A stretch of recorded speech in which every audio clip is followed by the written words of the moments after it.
of the Winter Springs Veterans of Foreign Wars post 5405. And we have fans of VFW post 5405, as we should. All right. To share with us what this day is really all about, please give a warm Winter Springs welcome to Cameron Shackelford.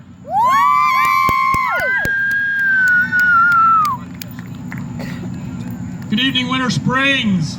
What a great first act to follow. Hello Sister was great, weren't they? Oh yeah. But it's a thrill for me to be here and to see so many of you people, so many of my fellow citizens, so many of my fellow Americans gathered together to celebrate our nation's birthday, to celebrate this 4th of July. My friend Mr. Franklin once said we had been given a republic if we could keep it. This republic has now lasted 243 years, and the greatest experiment in democracy ever attempted by a free people continues on. For sure, Old Glory is showing a bit of age. Her ages are a bit frayed. She's seen a lot since that first shot from Lexington was heard around the world. A war with Spain, one in Korea, another in a faraway place called Vietnam, a war in the Persian Gulf, a war in Bosnia, 2 world wars, and a civil war that took the lives of more of our American brothers than all the other wars combined.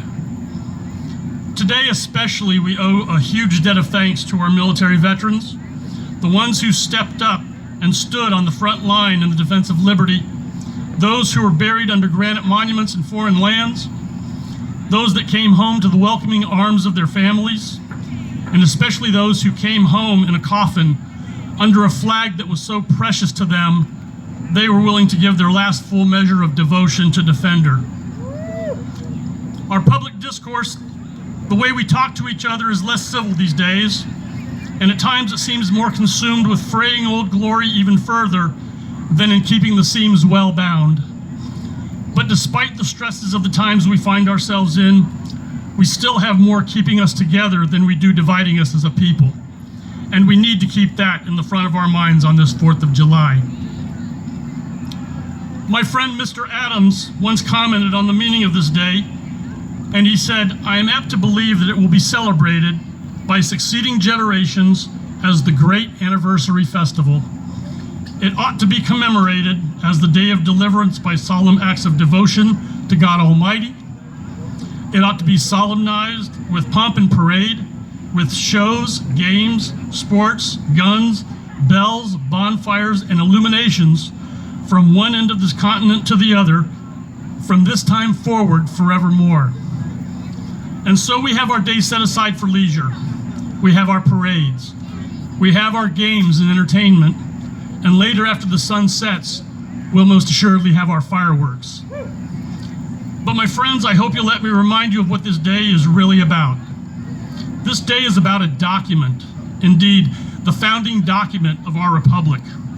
A document signed by brave colonial compatriots, 56 in all, that informed our citizens, the King of Great Britain, and the world at large that we were no longer bound to the British crown, and that we were from then and henceforth a free people, the Declaration of Independence. But how many of you have actually read this, the founding document of our democracy? How many of you have felt the stirrings of liberty in its words? How many of you have been uplifted by the aspirations of a people yearning for self-governance? How many of you have felt the sting of its accusations against the crown and the capricious governance of the sitting monarchy? For just a few minutes, let me take you back to 1776, to those days when American citizens were unable to pass the very laws under which they would be governed. To those days when a man could be summarily shot for challenging the actions of a British Army officer. To those days when it was an act of treason to possess a copy of this very document, much less read it in public or listen to it being read. To those days when my eloquent friend, Mr. Jefferson, penned the following words: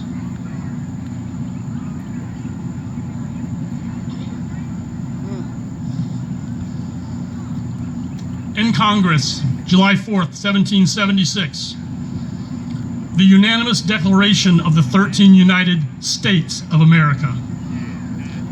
When in the course of human events it becomes necessary for one people to dissolve the political bands which have connected them with another, and to assume among the powers of the earth the separate and equal station to which the laws of nature and of nature's God entitled them, a decent respect to the opinions of mankind requires that they should declare the causes which impel them to the separation.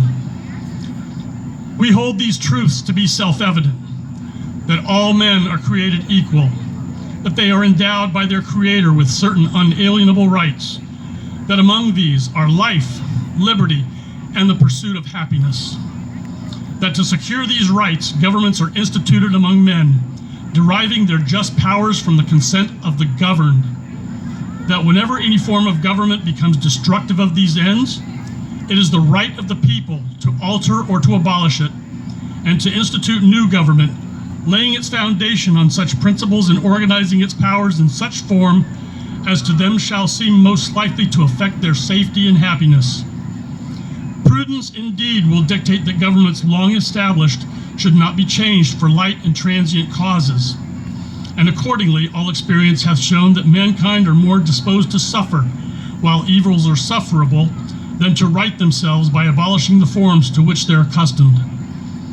But when a long train of abuses and usurpations, pursuing invariably the same object, evinces a design to reduce them under absolute despotism, it's their right, it is their duty to throw off such government and to provide new guards for their future security.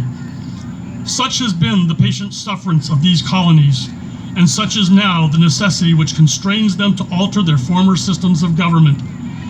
The history of the present King of Great Britain is a history of repeated injuries and usurpations, all having in direct object the establishment of an absolute tyranny over these states.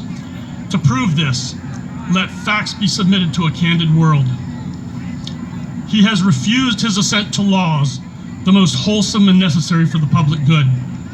He has forbidden his governors to pass laws of immediate and pressing importance, unless suspended in their operation till his assent should be obtained, and when so suspended, he has utterly neglected to attend to them.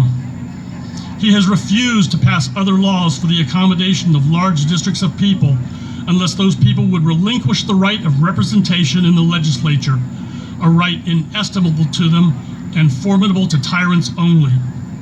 He has called together legislative bodies at places unusual, uncomfortable, and distant from the depository of their public records for the sole purpose of fatiguing them into compliance with his measures.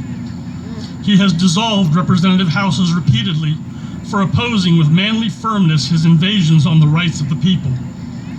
He has refused for a long time after such dissolutions to cause others to be elected, whereby the legislative powers, incapable of annihilation, have returned to the people at large for their exercise, the state remaining in the meantime exposed to all the dangers of invasion from without and convulsions within.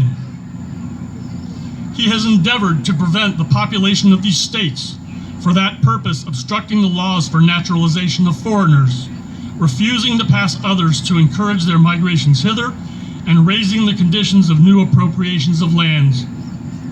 He has obstructed the administration of justice by refusing his assent to laws for establishing judiciary powers. He has made judges dependent on his will alone for the tenure of their offices and the amount and payment of their salaries. He has erected a multitude of new offices and sent hither swarms of officers to harass our people and eat out their substance. He has kept among us in times of peace standing armies without the consent of our legislatures. He has affected to render the military independent of and superior to the civil power.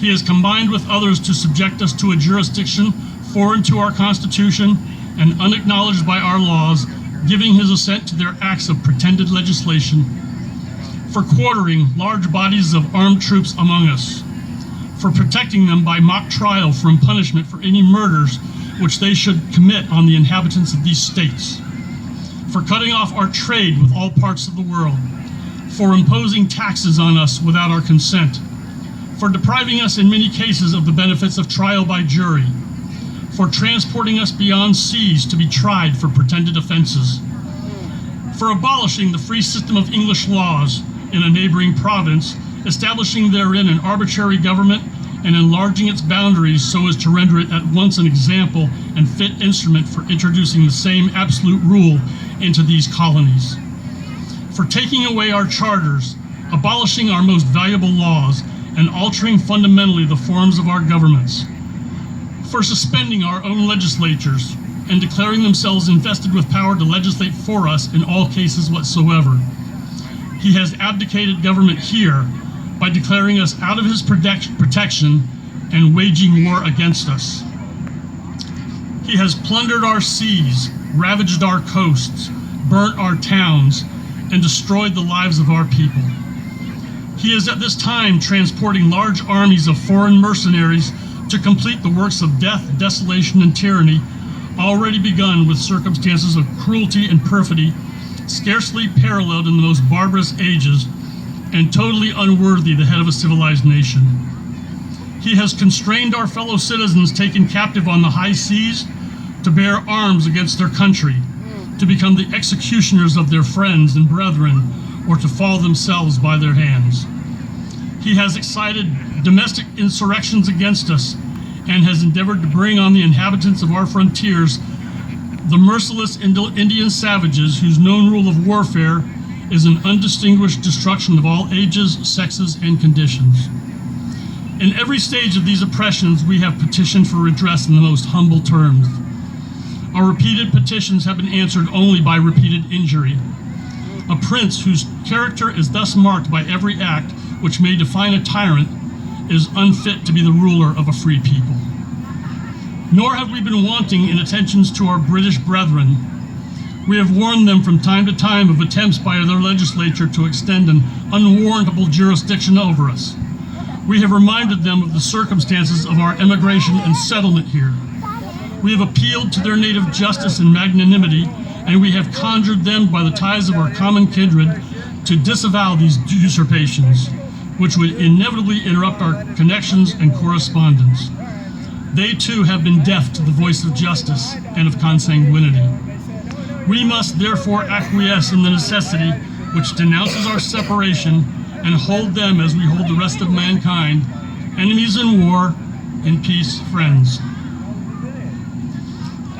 We therefore, the representatives of the United States of America, in General Congress, assembled, appealing to the Supreme Judge of the world for the rectitude of our intentions, do in the name and by authority of the good people of these colonies, solemnly publish and declare that these united colonies are, and of right, ought to be free and independent states, that they are absolved from all allegiance to the British Crown, and that all political connection between them and the state of Great Britain is and ought to be totally dissolved, and that as free and independent states, they have full power to levy war, conclude peace, contract alliances, establish commerce, and to do all other acts and things which independent states may of right do. And for the support of this declaration, with a firm reliance on the protection of divine providence, we mutually pledge to each other our lives, our fortunes, and our sacred honor.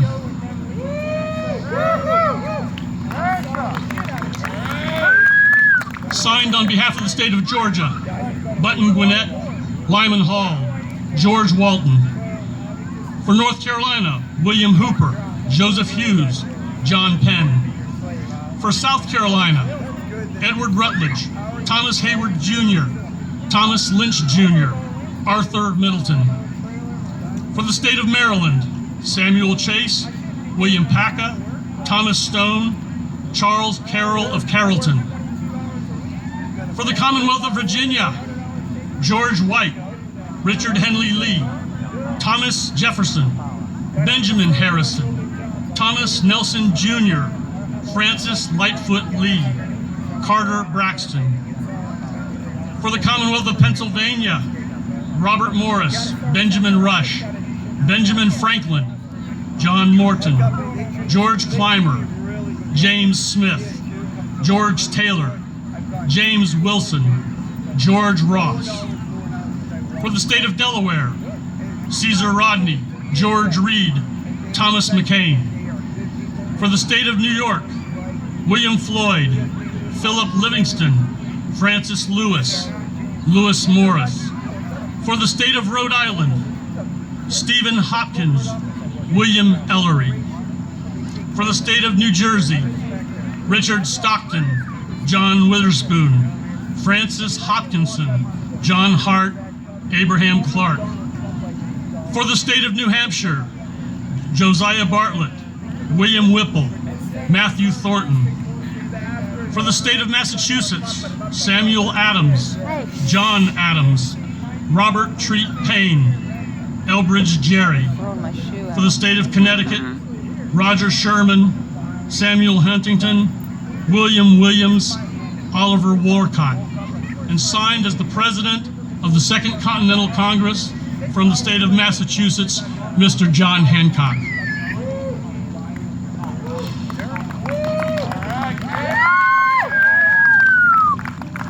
Thank you so very much for your attention. I hope this has been helpful to bring home what this day is really all about. It's about 56 brave men who put everything on the line so that we could be here as a free country today. Thank you so much. Enjoy your 4th of July. Thank you, Mr. Jefferson. And then when it's over, they walk. Thank you so much. Let's hear it for Cameron Shackelford from VFW Post 5405 here in Winter Springs, Florida. So we're going to have Allison Walker-Torres, the host of In Focus on Spectrum Networks News 13 and their entertainment reporter, 3-time Emmy